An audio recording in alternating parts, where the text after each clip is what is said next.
Ja, guten Tag. Wir sind hier in einem Seminarraum, wo eine internationale Konferenz stattfindet mit dem Thema: Wie können wir buddhistische Seelsorge nach Deutschland bringen? Teilnehmer sind 3 Universitätsprofessoren aus Amsterdam, 2 aus Oslo, verschiedene buddhistische Seelsorger, die bereits in ihrem Feld arbeiten, Gefängnisseelsorge und anderes.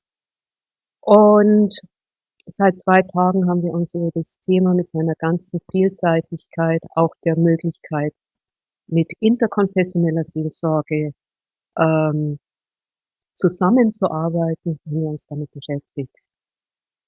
Ich möchte hier Herrn Weiss vorstellen. Er hat seit über 40 Jahren als evangelischer Pastor und Seelsorger in Europa, Asien und Afrika christliche Seelsorgenetzwerke aufgebaut, mit all der Komplexität, die Seelsorge in einem anderen kulturellen Bereich mit sich bringt, und hat damit für mich einen unheimlichen Erfahrungsschatz. Und das Tolle ist für uns, dass er eben auch für buddhistische Seelsorge hier in Deutschland eintritt. Und meine Frage an Sie, Herr Weiss, wäre nun: Warum finden Sie buddhistische Seelsorge in Deutschland wichtig? Wir leben in einer multireligiösen Gesellschaft, multispirituellen Gesellschaft, und alle Bewegungen, spirituelle Bewegungen, religiöse Bewegungen sollen in den Fokus der Gesellschaft kommen. Ich finde, die Arbeit mit Menschen, was wir traditionellerweise Seelsorge nennen, was man auch anders nennen kann, als einen ganz wichtigen gesellschaftlichen Beitrag, auf Leute zu hören, auf ihre Nöte einzugehen und die zwischenmenschliche Kommunikation, die zwischenmenschliche Beziehung zu fördern. Ich finde das sehr wichtig, und wir alle, die wir uns spirituell verorten, sollten dort einen Platz haben. Und deswegen finde ich diese Tagung so wichtig, und ich finde es sehr wichtig, wenn wir zusammen überlegen, wie lässt sich buddhistische Seelsorge, buddhistische Arbeit mit Menschen hier bei uns konsolidieren auf Universitätsebene, aber dann auch in den verschiedenen gesellschaftlichen Bereichen. Und ich habe es vorhin gesagt, mir liegt sehr am Herzen, dass die Seelsorge, ob christlich, muslimisch, buddhistisch, nicht nur in den Organisationen vertreten ist, sondern in der Mitte der Gesellschaft, also in den Communities. Gut, ganz herzlichen Dank. Ich hoffe, Sie drücken uns die Daumen, und ich hoffe auch, dass Sie uns in Zukunft unterstützen werden. Also ich bin sehr daran interessiert, die Entwicklung weiter zu verfolgen und mit den Möglichkeiten, die ich habe, auch von unserer Gesellschaft für interkulturelle Seelsorge und Beratung aus zu unterstützen. Immer wenn eine Anfrage kommt, bin ich gerne bereit zu überlegen, was ich beitragen kann. Wunderbar. Ganz herzlichen Dank. Jetzt möchte ich gerne Mary Hamilton vorstellen. I would like to introduce Mary Hamilton now.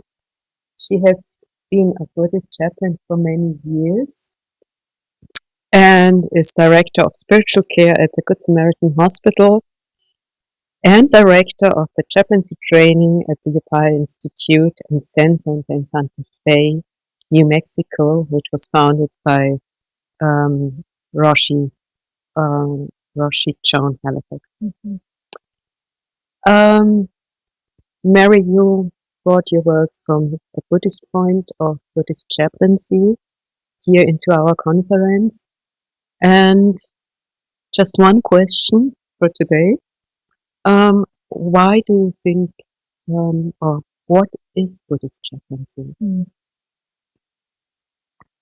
It's a very good question. One I ask myself, I think, every day. I was thinking about this question in the context of the pandemic, which we're currently in, still with Corona. And it brings to mind that I think we're also in another kind of pandemic, which is more of a spiritual one, that we have forgotten our belonging to each other. And for me, the Buddhist practice of awakening my mind and beginning to de-thread the illusions of separation allows me to live in a more open-hearted and wholehearted way, to serve not only through the actions of chaplaincy in the hospital where I work, and with Upaya and the students who are in training in New Mexico, but also just in the way I walk down the street, the way that I hand money to the clerk in the store, that remembering that every action matters, remembering that living in a wholehearted way is a mundane activity. It is a humbling activity. And to me, Buddhist chaplaincy is bringing forth kind of this moral character and ethical ground that allows us to really be present to this world as it is, to enter into the charnel grounds of suffering that we're facing right now in our current times, and to serve in any skillful way that we see that we can. Buddhist chaplains are on the rise. We're growing in numbers in the United States and here in Germany and all over the world, and I think for good reason.